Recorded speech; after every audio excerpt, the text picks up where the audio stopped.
Bismillahirrahmanirrahim. Assalamualaikum warahmatullahi wabarakatuh. Selamat pagi dan salam sejahtera bagi kita semua. Semoga kita diberi lindungan dan rahmat oleh Allah Subhanahu wa Ta'ala. Perkenalkan, saya Nuliman M. Nur, dosen tetap pada program studi Manajemen S1 Fakultas Ekonomi dan Bisnis Universitas Islam Riau.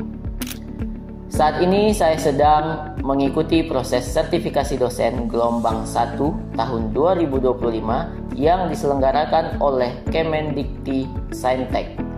Sebagai bagian dari kegiatan sergas ini, saya menyusun dokumen pernyataan diri serta unjuk kerja Tridharma Perguruan Tinggi atau PDD UKT PT sebagai bentuk komitmen dalam pelaksanaan tugas-tugas akademik. Saya mengampu mata kuliah manajemen keuangan pada semester ganjil 2024-2025 dengan bobot 3 SKS dengan kode mata kuliah MN213111. Mata kuliah ini dirancang untuk membekali mahasiswa dengan kompetensi dalam memahami konsep dasar, metode analisis, serta fungsi-fungsi manajemen keuangan secara menyeluruh dalam konteks perusahaan.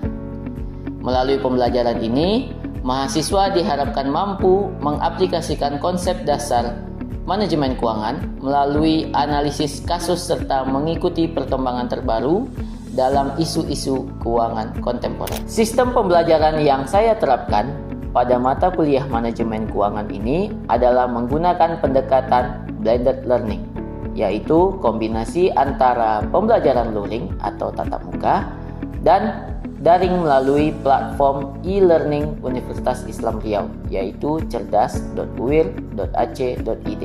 Adapun capaian pembelajaran prodi manajemen untuk mata kuliah manajemen keuangan ini adalah sebagai berikut. Yang pertama, bertakwa kepada Tuhan Yang Maha Esa dan mampu menunjukkan sikap religius dalam menjalankan tugas berdasarkan agama, moral, dan etika. Yang kedua, mampu menjalankan fungsi-fungsi manajemen dalam mengelola suatu organisasi. Yang ketiga, mampu mengelola fungsi-fungsi organisasi yaitu mengelola keuangan. Yang keempat, mampu memberikan alternatif solusi atas permasalahan organisasi berdasarkan hasil identifikasi dan analisis keuangan. Yang kelima, mampu menggunakan alat bantu dalam pengambilan keputusan. Yang keenam, mampu beradaptasi terhadap perusahaan organisasi baik internal maupun eksternal. Yang ketujuh, mampu memahami, mengidentifikasi, serta memitigasi risiko bisnis. Yang kedelapan, mampu mengambil keputusan yang tepat berdasarkan analisis data dan informasi. Yang kesembilan, menguasai konsep teori dalam ilmu manajemen keuangan dan menerapkannya dalam berbagai tipe organisasi, baik bisnis maupun non-bisnis pada tingkat lokal, nasional, dan global. Memahami konsep dan metode pemutakhiran informasi best practice penerapan ilmu manajemen keuangan. Yang ke-11, memahami konsep dan mekanisme dalam melakukan evaluasi program fungsi-fungsi manajemen keuangan. Dan yang terakhir, memahami konsep dan nilai-nilai keislaman dalam bidang manajemen dan bisnis. Adapun capaian pembelajaran mata kuliah pada mata kuliah manajemen keuangan ini adalah yang pertama, mahasiswa mampu mengenal dan mengidentifikasi konsep dan teori dari manajemen keuangan. Yang kedua, mahasiswa mempunyai kompetensi dalam memahami konsep dasar, metode analisis, dan fungsi manajemen keuangan. Yang ketiga, mahasiswa mampu mengaplikasikan konsep dan teori manajemen keuangan dalam perumusan, implementasi, dan evaluasi. Yang terakhir, mahasiswa memahami perkembangan terbaru dari berbagai masalah di bidang manajemen keuangan.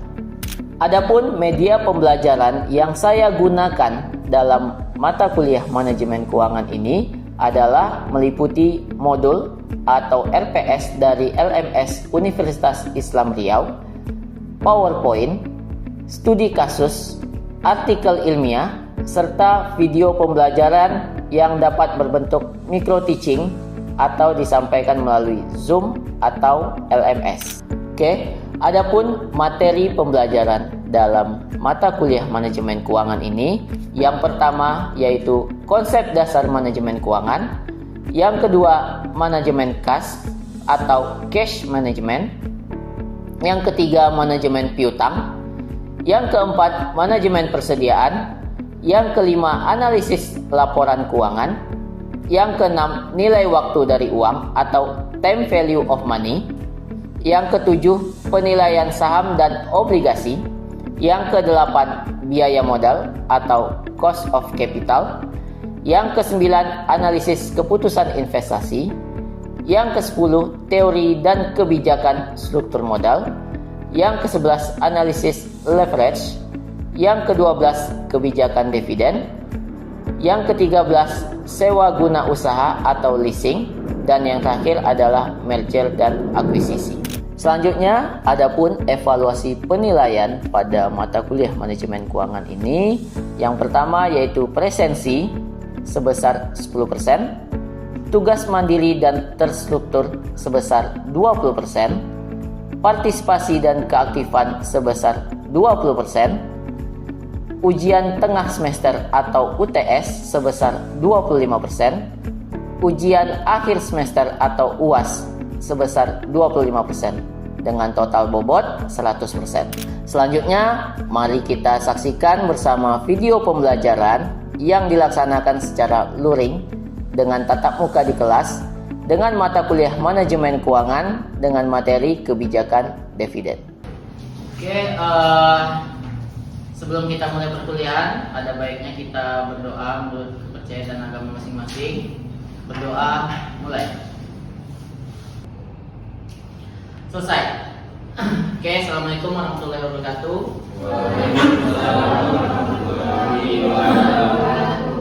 Hari ini kita masuk materi analisis ataupun kebijakan pengambilan kebijakan dividen ya. Ada yang tahu dividen itu apa?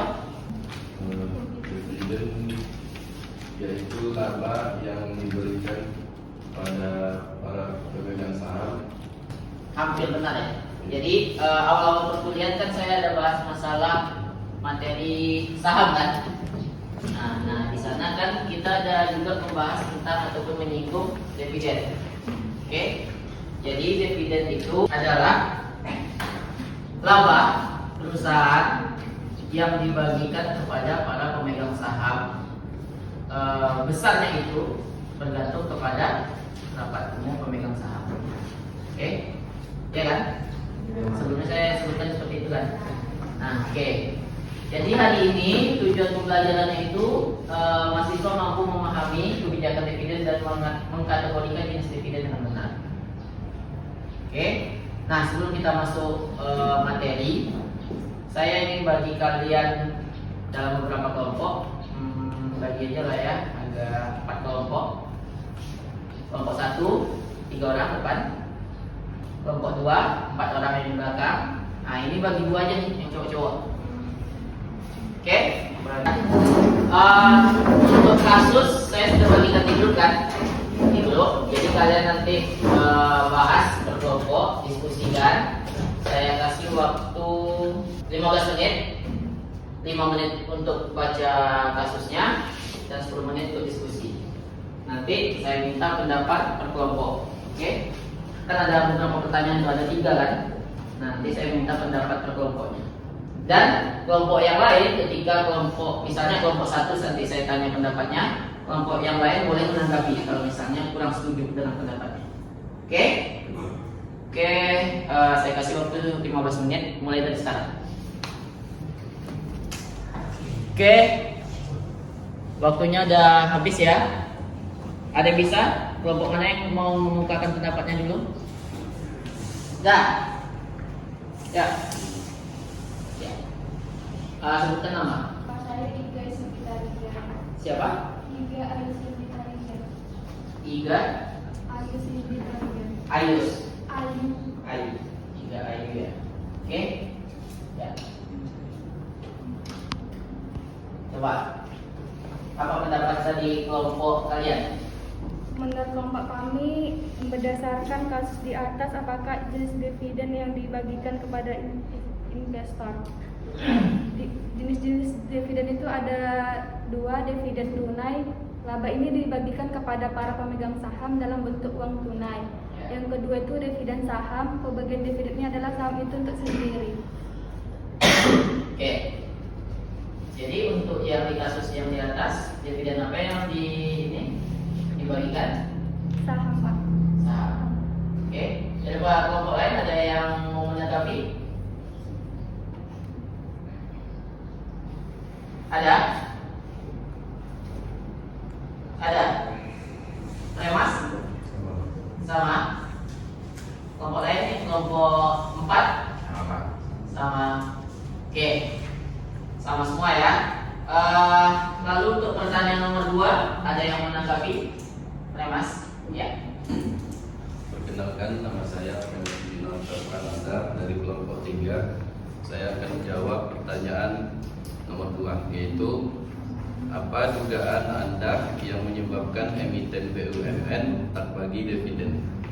Menurut kelompok kami mengambil dari pendapatnya analis jasa utama Capital Sekuritas Chris Aprilioni. Ia mengatakan keputusan untuk tidak membagikan dividen yang diambil sejumlah BUMN merupakan langkah yang wajar, mengingat pada tahun 2021 memang terbilang tahun yang cukup berat bagi beberapa perusahaan karena Indonesia masih berhadapan dengan pandemi COVID-19. Kira-kira begitu, Pak. Oke. Bagus ya jawabannya. Untuk ini kelompok lain ada yang mau menanggapi? Apakah kalian punya pendapat sendiri? Ya. Namanya? Natasha, Pak.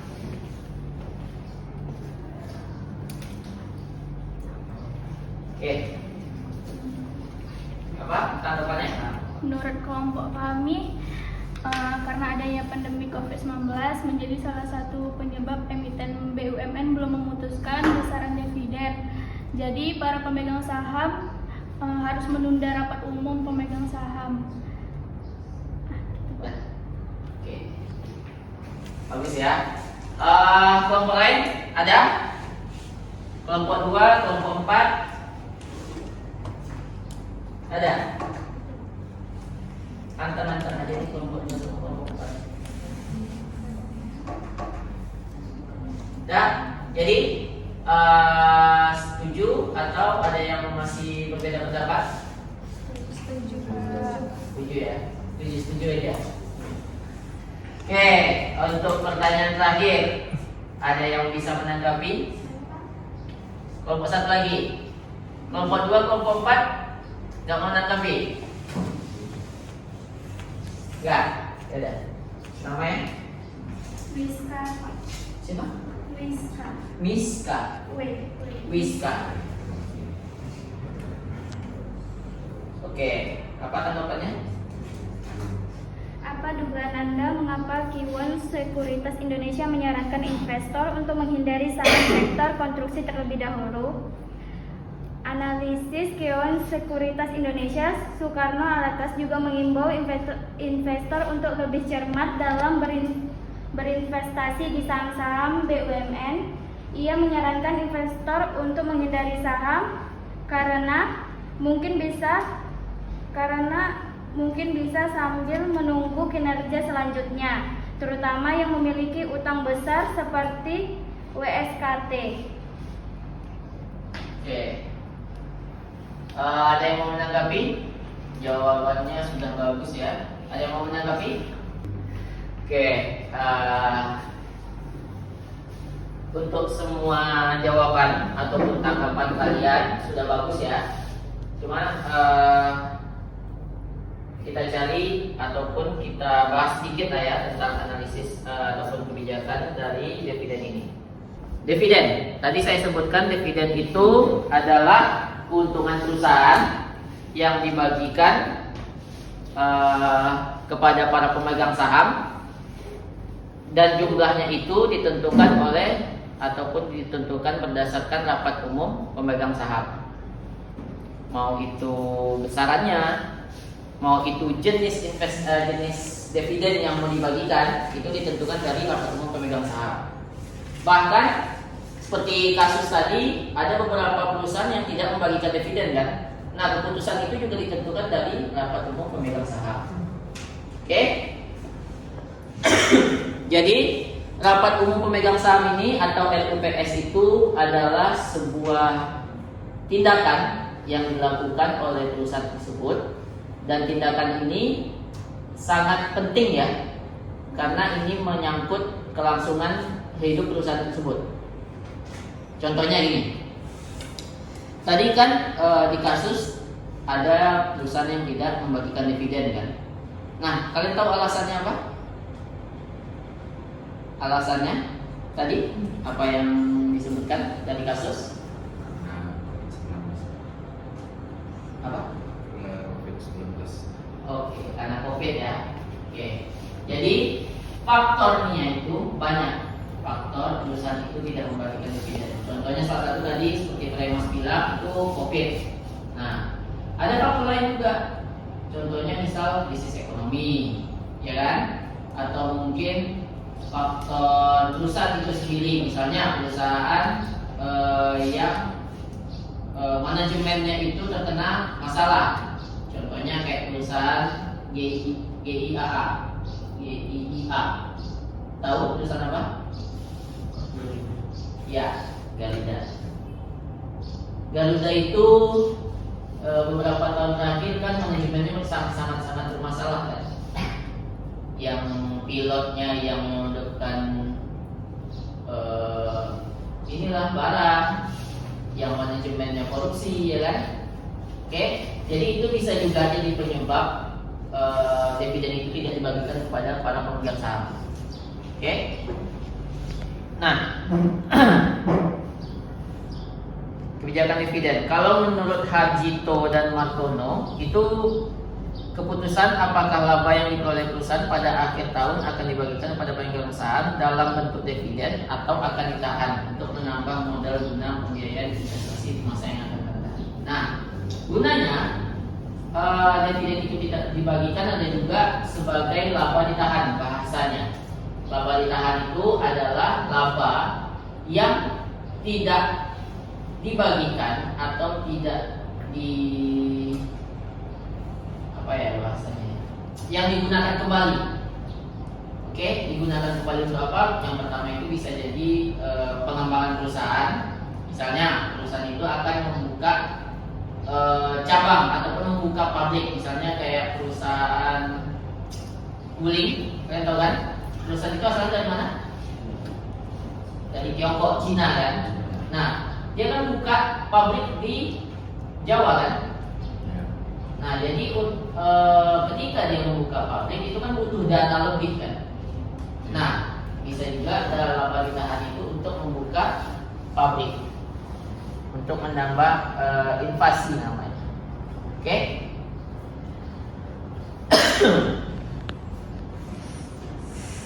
Nah, sini. Jenis-jenis dividen.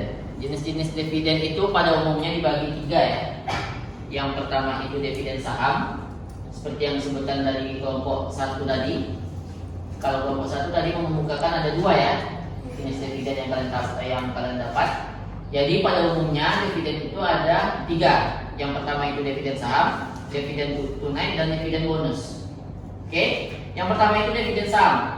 Dividen saham ini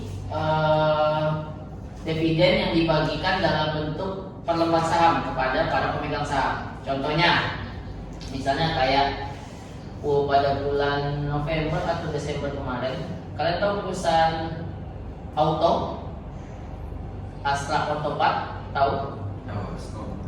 Astra Autopart tahu kan? Perusahaan terbesar di Indonesia yang menyediakan suku cadang, bahkan aki motor ataupun mobil kita pun dari dia kan. Nah, itu dia membagikan dividen pada bulan Desember lalu kalau nggak salah saya. Nah, dia membagikan dividen dalam bentuk uang, tidak dalam bentuk saham. Jadi kalau misalnya dividen saham ini dia yang diterima oleh investor, misalnya kayak saya investor.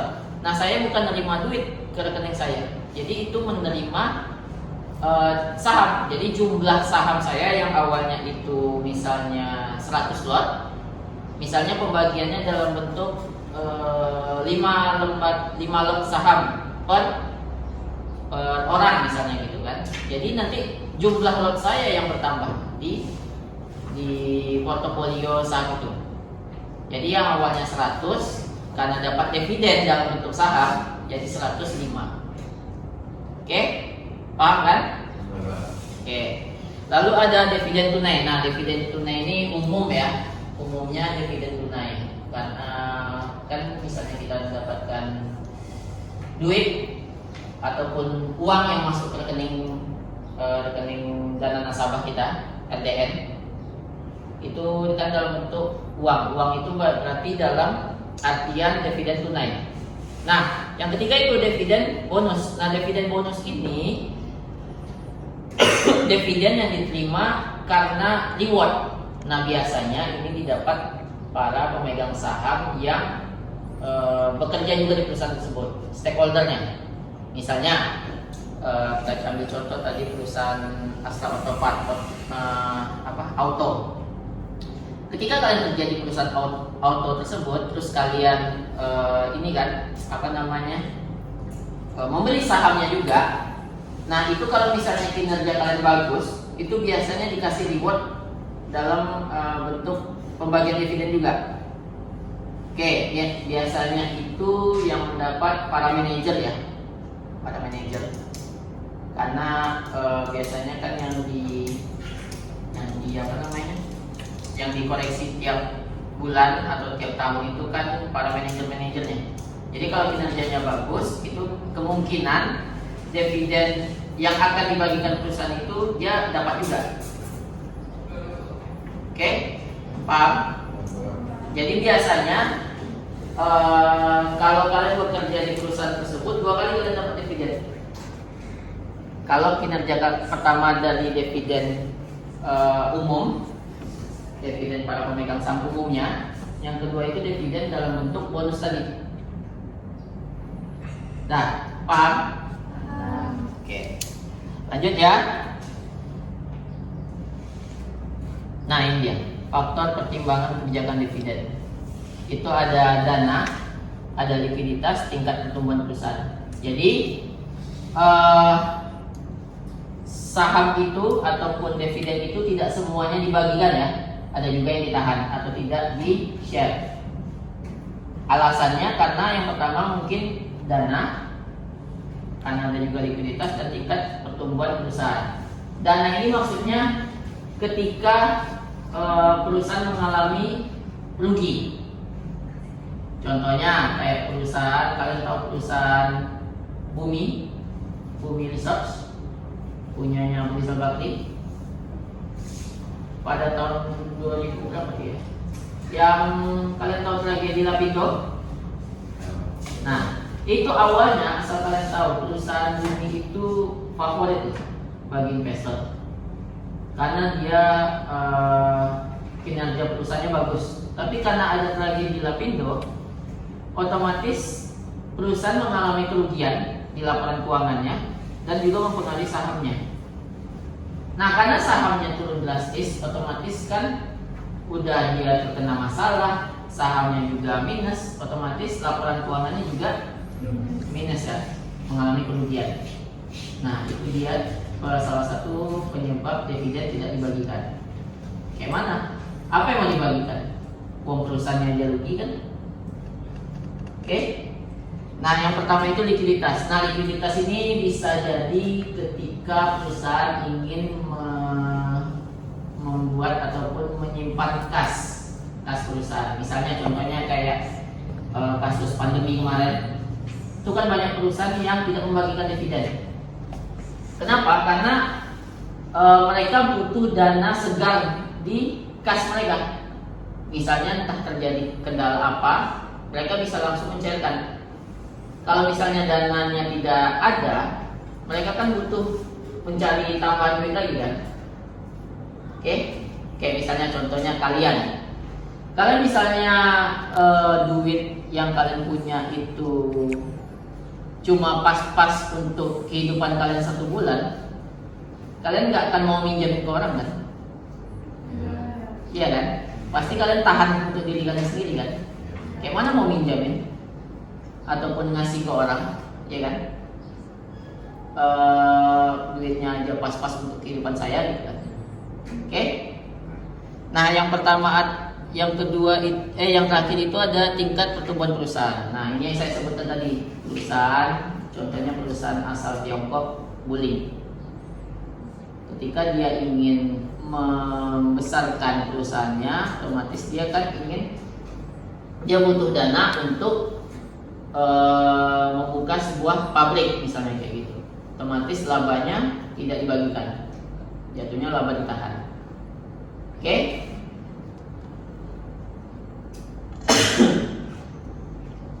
Oke, kesimpulannya, dividen adalah sebuah keuntungan perusahaan yang dibagikan kepada para pemegang saham, di mana jumlah dividen yang akan dibagikan diusulkan oleh dewan direksi atau disetujui dalam RUPS. Adapun pembagian dividen ini masing-masing perusahaan memiliki karakteristik yang berbeda, seperti pembagian dividen saham, tunai, dan bonus. Nah, dari pembahasan ini bisa kalian simpulkan kan untuk kasus tadi itu jawabannya yang tepatnya seperti apa? Oke, semua sudah paham ya? Kalau tadi kan masih sedikit lanjut nih. Contohnya ada kelompok 2 dan kelompok 4 nggak menyampaikan pendapat sama sekali. Jadi setelah saya sampaikan ini, udah paham semuanya ya tentang apa itu dividen dan apa aja kebijakan-kebijakannya. Paham ya? Oke, yakin nih?